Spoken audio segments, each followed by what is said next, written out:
We go to economics, IGCSE paper, chapter 35, globalization. When we talk about globalization, basically we're talking about interconnectedness in the world. That means countries coming together, movement of people, movement of capital, importation, exportation, all these are about globalization. MNCs coming in and the rest. So this is what globalization is about. So it brings the world closer to each other. So let's read anyway.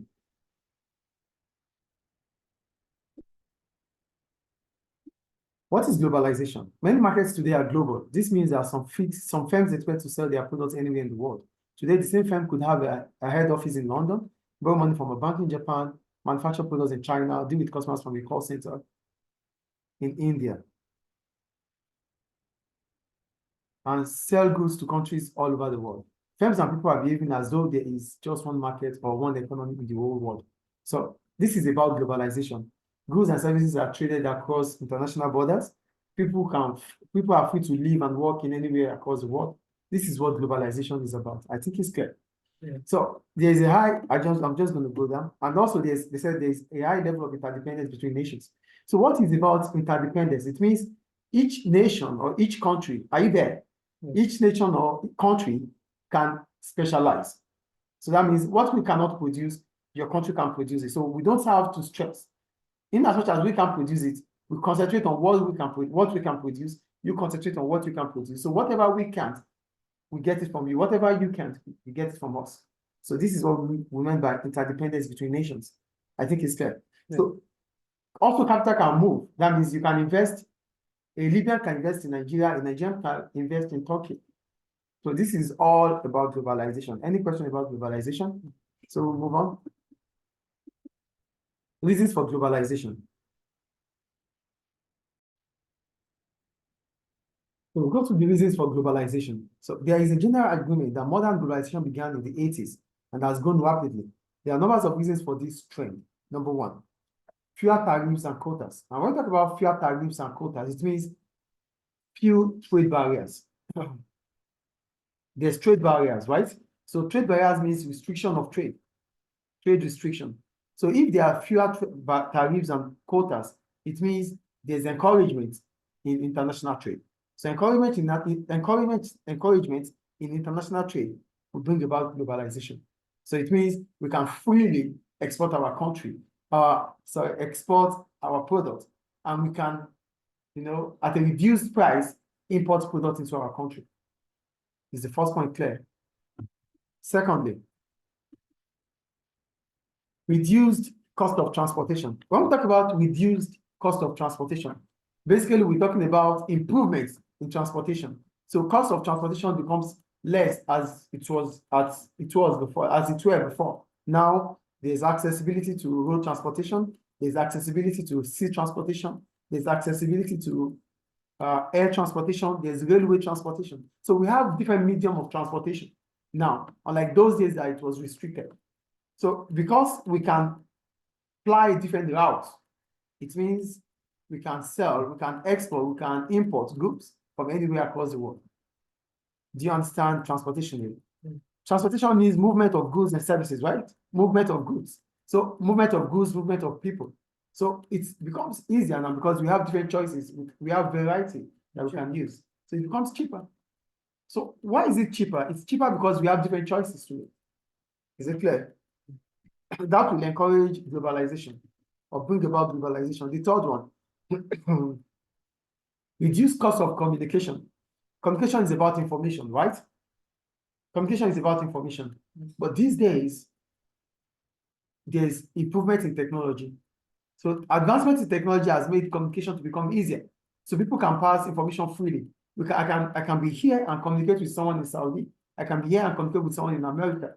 Though we might have different time difference, but we can communicate. And because we can communicate with different means of communication, it becomes easier. Then we can transact, we can relate, we can do whatever we need to do with each other. Is it clear? Yeah. The next one, increase significance of multinationals. Multinational businesses are now trying to sell abroad. They are creating more FDIs are going into countries. They are expanding, they are extending. As a result, they'll bring about globalization. So goods and services you can get goods, you can have access to goods and services that are foreign made in any part of the world. Did you get it? So that's about globalization. I get the last part, not the first one. Yeah. I said accessibility to goods and services that are foreign made. So that means domestically you can get foreign goods here. non-domestically. Yeah. Did you get it? So that's about globalization too. So impact of globalization and global companies. First, what are the impacts of globalization to individual countries? The impact of globalization on individual countries is likely to vary. It depends on whether a country is a base for a global company or whether a company selects a country as a site for a new factory. So it varies here. If your country is a base for global companies, like they said, is whether a country is a base for a global company, that means your country is where multinationals are setting up in, or whether a global company selects a country as a site, or you are being selected as a site for raw materials, conversion of raw materials. So it depends on either of these things. So this will depend on how you enjoy or how beneficial it will become for you. Do you get it? If the country chooses, if a multinational company chooses your country as a factory, that means they are using your country becomes where they convert raw materials. Or you invite countries to come set up in your country. There are two things. You inviting them and them choosing you. Them choosing you is more beneficial because it will be based on your terms and conditions. You inviting them will be based on their terms and conditions. So it will be more favorable for them if you are inviting them. It will be more favorable for you if they choose you. That is the point they are making here. Do you get it now? Yes. The countries where multinationals are based will benefit from globalization. Most multinationals are based in developed countries and gains generated from business development overseas, such as growth, will contribute to an increase in the wealth of that country. Even though many traditional industries such as shipbuilding, mining, steel production, and manufacturing are declining in the West, other types of jobs are being created at a faster rate. That means there's deindustrialization. But what is happening in the West is that there is the growth in the service sector as a result of the industrialization. I think you get it. In the West, there's deindustrialization. Mining, shipping, ship making, shipbuilding, steel production are all in decline. Replaced by services. So developed countries, they focus on tertiary sector. That is the point I'm making here. Is it clear now? Great. So, and if your country provides sites for global businesses, it's also going to be beneficial. But one is more than another. I think I said it already. Do you get the point or not? Yes, if your country encourages them to come, you would have done that in terms that would favorable to them. Though it will also be beneficial to you, but it will not be beneficial as them choosing you. Them choosing you will be more beneficial for you. Do you get the point here? So that's about that. Any question about that? So going down to the last paragraph. Finally, increasing globalization means that economic events in one country can have an impact on many other countries. This interdependence was demonstrated in 2008. Well, basically, I'm just going to explain this. So what they're telling us is this. When I started talking about globalization, I talked about interdependence, right? Which means a country can rely on another country. So what happens in this country can have an impact on other countries. So whatever we do here can have impact in other countries. That is the point they're making here. So with globalization, it means that we can concentrate on what we can do and them can concentrate on what they can do. So what if country A stop producing what we rely on in country B? It becomes a problem for country B because we are vulnerable to country A. Do you get the point? So So- you put yourself in front of them. You are vulnerable means you rely on them. So events in country A would affect you in country B. You rely on country A to produce, to give, to export, or you rely on country A for importation of books, for example. Now, country A is not producing books. You become vulnerable to country A.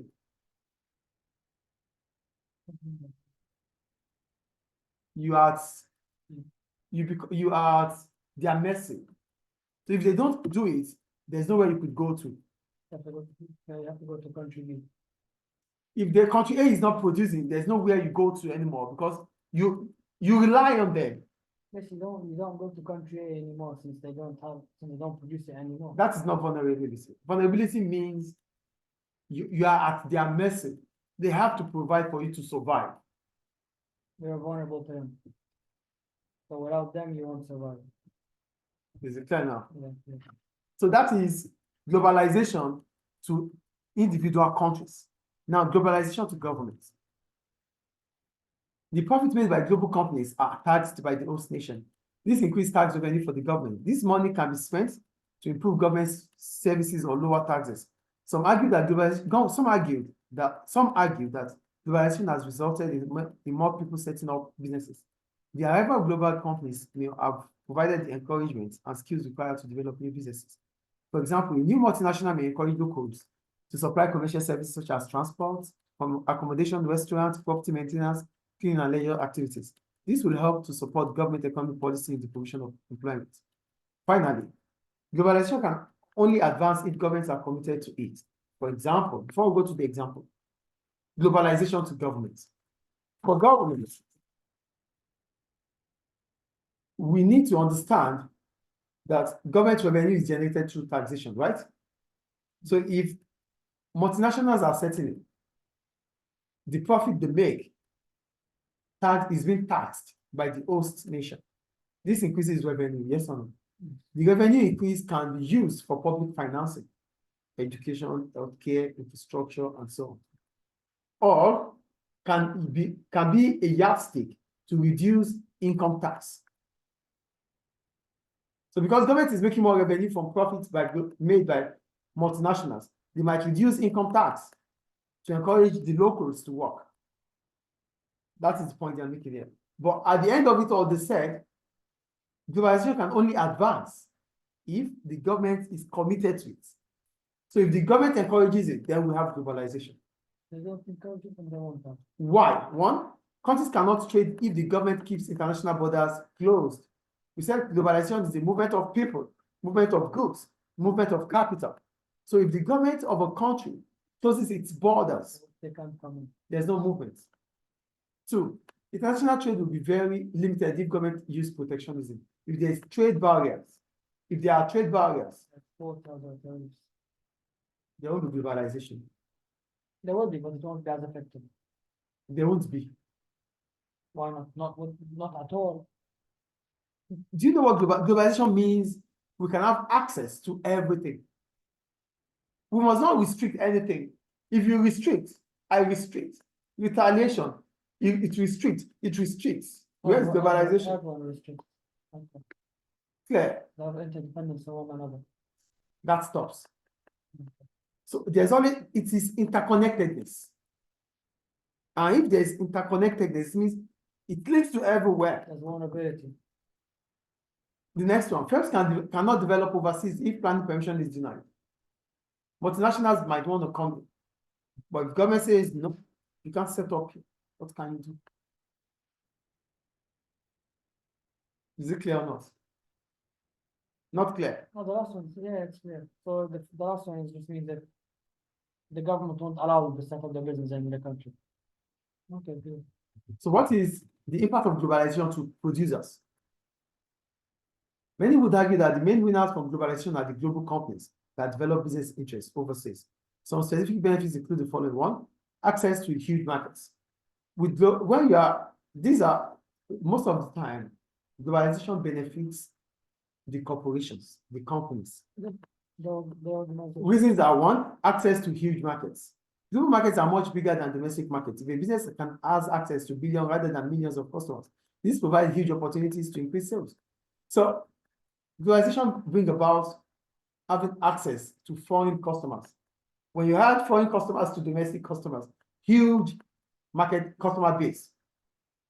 And when you have huge customer base, it increases your revenue. That's the first advantage or benefit. Clear? The second one, lower cost. How do they have a reduced cost? They have reduced costs because they have to operate on a large They are scale. large. And operating on a larger scale means they will be able to exploit economies of scale. Lower cost of production. The third one, access to labor. Multinationals, because there's free movement of workers, right? It means people can come into this country, people can come into this country for economical reasons. And you can go, we can leave this country to other countries for economical reasons. That makes multinationals to have access to labor, to have access to workers, even at a cheaper rate. Do you get it or not? If not, I can explain again. Access to labor, mobility of labor, movement to the mobility of occupational mobility, geographical mobility. People can move in and out of this country. So if multinationals are setting up in Libya, they will be setting up in Libya because they know that there are a lot of workers in Libya they are employable workers in Libya. If not the citizens, foreigners are here, so they will be able to work for them. So multinationals are encouraged to set up in countries because they feel or they understand that there's accessibility. They will have more workers that would want to work with them. And the multinationals have more access to employees. Multinationals are encouraged to set up in any country because they understand that they have access to labor, more workers. Libya, for example, there's British Petroleum here, there are international schools here, there are some companies here. Why are they coming in? They are not only coming in because the infrastructure of Libya is getting better. They are coming in because they know that they will find workers here. So if you know that you can't get workers here, are you going to set up a company? No. Is it clear now? Yeah. Reduced taxation. Some businesses are setting up. Like I told you earlier, government might encourage multinationals to set in by cutting their taxes. Tax cuts is beneficial to multinationals because it means they can increase their profits and it can also increase their profit margin. Clear? They'll also get more, it will also motivate more people to work. Yes. Okay. But here we are talking about businesses. It's not about people. Individual income, yes. But here we're talking about corporation because it's globalization to the business. But wouldn't the business be able to get more workers that way? So it would benefit the business as well. The business, yes. But let's focus on corporation tax. Oh. Government will not reduce income tax for multinationals. Reducing income tax does not encourage multinationals to come in. It is not their business, they will pay afterward. Yeah. But reducing corporation tax will encourage them to come in. Reducing corporation tax is more beneficial to them than reducing income tax. Yeah. Is it clear? Yes. Globalization to consumers. Are you there? If a multinational can produce goods more cheaply in foreign factories, prices are likely to be lower. One of the main benefits of the movement of some manufacturing from the West to countries like China and India is that many goods are cheaper for consumers. Globalization has also resulted in a much wider range of goods and services for consumers, particularly in developed countries. So, the advantage of globalization to consumers is that it makes goods to become cheaper. Because if there's globalization, it means a lot of foreign competitors would set up in your country. Yes or no? Yes. That warrants them to be cost efficient. As a result, they'll be able to sell at a cheaper price, affordable price for consumers. Do you get the point, or I repeat? Mm-hmm. Sure. with globalization, more companies will come into your country. Yes? Competitors will come. Good. If they do come in, that gives them the reason to be cost efficient. Because if they don't, they won't be able to sell at a lower price. And remember, all the customers they have to sell to are customers that are in existence. There's no customer in heaven. Yes or no? So if you are setting up as a new business, you're going to sell to existing customers. Yes. You're not going to create customers, or customers are going to come from heaven for you. No. As a result, it means you need to be cost efficient so that you can, because customers are conscious of price. The first thing you can use in attracting customers is your price. So if it's your price, you have to be cost efficient to be able to sell at a reduced price. Clear? So increasing competition brings about affordable prices for consumers. That's the first advantage. Clear? Secondly, it increases choices for consumers. When new multinationals are setting in, their rivals, their competitors, more choices for consumers. Is it clear? Globalization to workers. Now we can talk about maybe income and other things. Globalization creates new jobs, particularly in developing countries when multinationals open new factories. However, local suppliers might also benefit if they get contracts with a new business venture set up by a multinational in their region. Greater freedom of movement has allowed workers from less developed nations to look for jobs in developed countries. So, I am going to summarize it. The benefit of globalization to workers. With globalization, new multinationals setting up in a country means that there's going to be job creation. Yes or no? Creating jobs means that potential workers will be employed, increasing their income, increasing their living standards. Yes or no? Yes. That is not the only thing that will happen. With globalization coming in, workers, when they come in, they might even train workers. They will come already trained.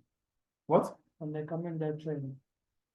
When they employ them, they might have to train them. Why? Because they are new businesses. They have their own work practices. They have new technology coming up with using. So they have to train workers. So it improves the human capital, the skills. The human workforce.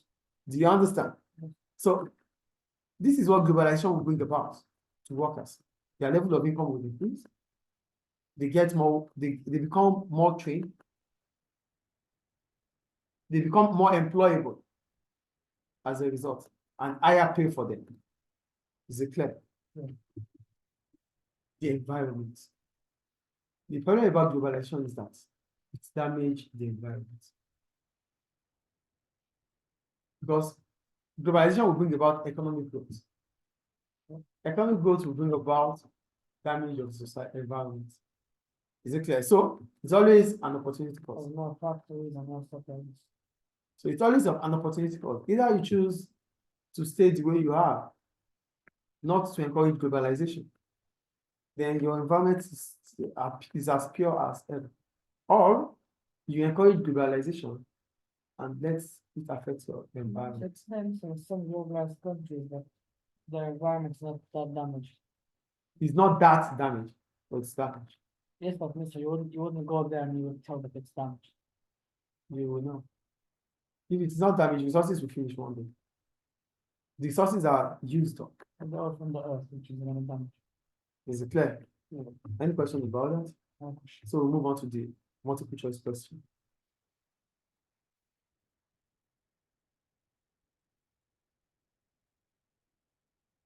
The first one. Which of the following is reason for increasing globalization? So which of the following is the reason for increasing globalization?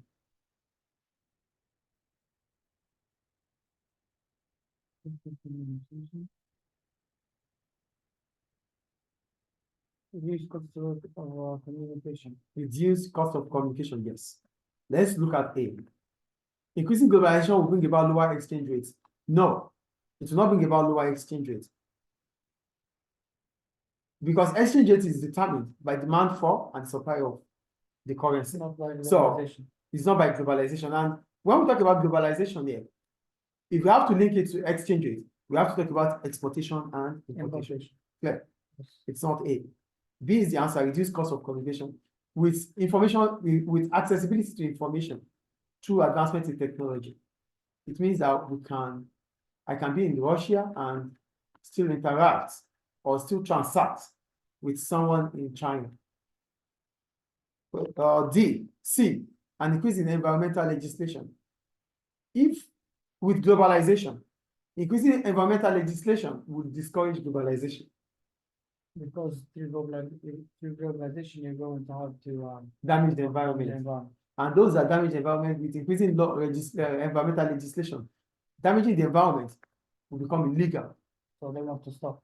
They'll go out of business. They'll discourage it. So it's not C. And D, an increase in world's population. An increase in world's population will increase demand, which will also increase globalization. So can it also be D? No, it's an increase in world's population. An increase in world would increase demand. Which would increase It globalization? would, yeah, but not globalization first. It will increase export or import. Which would attract globalization. So it is not globalization immediately. But reduced cost of communication would directly impact in globalization. So it's B. Clear? Question 2. Which of the following is a feature of globalization? Feature. Feature. Characteristics. Is it the same as an advantage? No. Contents. Things that will make you to know it's globalization. High level of interdependence between nations. Yes. So it's part of the definition, it's part of the components of globalization. So it's A, interdependence, which means country A can rely on country B, country B can, yeah. That is disadvantage. Vulnerability is a disadvantage. Reliance is an advantage, which is interdependence. Isn't it similar to vulnerability and Reliance, no. When you are relying on somebody, the problem is that you become vulnerable. It's good to rely. meaning okay, so vulnerability is when you can't live without them. But Yes, relying is that's the problem about relying. okay. Clear? Relying you can live off without believing if they're not there. Okay. So the high level of interdependence between nations is a feature, is a component of globalization. High levels of unemployment. Globalization will increase employment opportunity. It will not reduce unemployment. It will not reduce employment or increase unemployment. Clear? The third one, increase barriers to trade. Globalization must reduces trade barriers like quotas and tariffs. It's not safe. Less scope of exploiting economies of scale. No, globalization will allow us to exploit economies of scale. It's not deep. That ends globalization chapter 35. Is it clear? Any question about it? No question. Okay, done.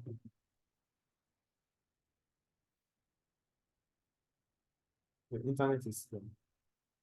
Which one am I using?